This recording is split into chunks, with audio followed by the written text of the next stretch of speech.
Hi, this is Jay Early. Okay, so you are doing a capacity at the shift level, and you have done the capacity stage, which is the first of the two stages, and now you're going to be doing the practice stage, which is the second of the two, and I'm using the centered capacity as an example. So in this practice stage, actually, before you get here, you will already have chosen a practice situation because you're going to practice activating and living from your centered capacity in this case in certain situations that are coming up or likely to come up soon in your life. So here we are. The first page in this practice sequence of steps is the inspiration page. This is actually to help you, to remind you of why you want to do this practice, to make it more likely that you will actually do it. So I have trouble controlling my anger. I don't like that I can be mean to others. So you check off a couple of those. And then what do you have to gain from having, in this case, the rock, which is the name of your centered capacity in your life? Feeling safe and in control of myself, deeper friendships and partnership, liking myself better, and so on. And then when you're in the practice situation, we're now setting up what you're going to do in real time in your life when the practice situation shows up in order to be more centered. So what are some statements you're going to say to yourself? People will respect you when you speak with care and compassion. You can convey your passion, not your compassion, while still remaining calm. You are powerful and good enough, and you don't need to fight for that. So whatever fits for you, and of course you can add your own. And then you can also evoke the centered capacity using certain body sensations, postures, breathing, etc. So deep, slow breaths, a feeling of inner peace, feeling my feet on the floor. So you check off those things. And then if there's someone in the practice situation who could actually help you to be more centered and would be willing to, you enter their name here and what you want them to do or want them not to do. I won't fill that in now, but that's what that is. And then you can also develop an inner champion to help you be more centered. An inner champion is a kind of an ideal, you might think of it as a cheerleader or a supportive parent who will help you with any particular capacity. In this case, it would be centered, but it could be anything.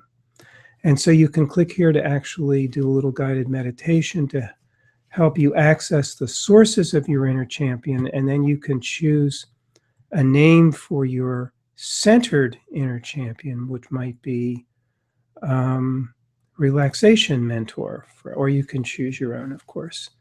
And then in the next page, you choose an image of what your centered inner champion looks like. So maybe it looks like this. And then on the next page, which is probably the most important for what do you want your inner champion, your centered inner champion, to say to you to help you be more centered?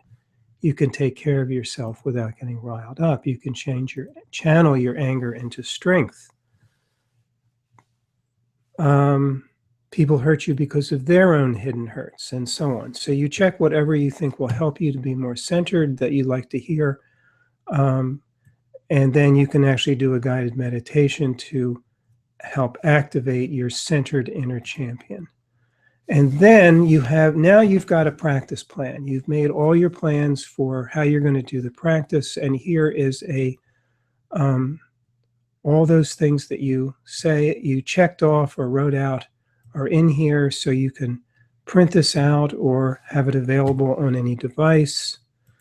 And then the next page gives you some instructions for doing the homework practice, how you want to behave, how you don't want to behave. It talks about working with a buddy because that helps practices to work much better, how to use your practice plan in the situation, what to actually do, and so on. And then there are also 3 additional tracking pages to help you keep track of your practice and help you to be more accountable and maybe improve your practice.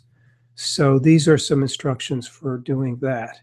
There's a little page for each incident that happens where you actually do the practice. There's a page that you do at the end or beginning of each day to kind of think over the day and think how your practice has done and fill that in. And then every week there's also another page where you fill in for tracking your practice. And here are the 3 pages here. You can look them over. But of course, when you actually going to be doing this, it's going to be during the week. So you will actually not be coming here. You'll be going to your dashboard. And when you go to your dashboard, you click here, and here are your 3 pages. Here's your incident tracking page. I'm not going to go into this now, but you can fill that out. Yes, here's your daily tracking page and your weekly tracking page. So, and then here's the page you can go to if you're having trouble succeeding with the practice. And then now, once you've now finished with this set of pages, you have finished the practice stage for this capacity at the shift level, and therefore you've also now, because there are only 2 stages, you've actually now finished this capacity, except of course for actually doing the homework practice. And so you can now click on your dashboard and decide what you want to do next. And so this completes this video on the practice stage.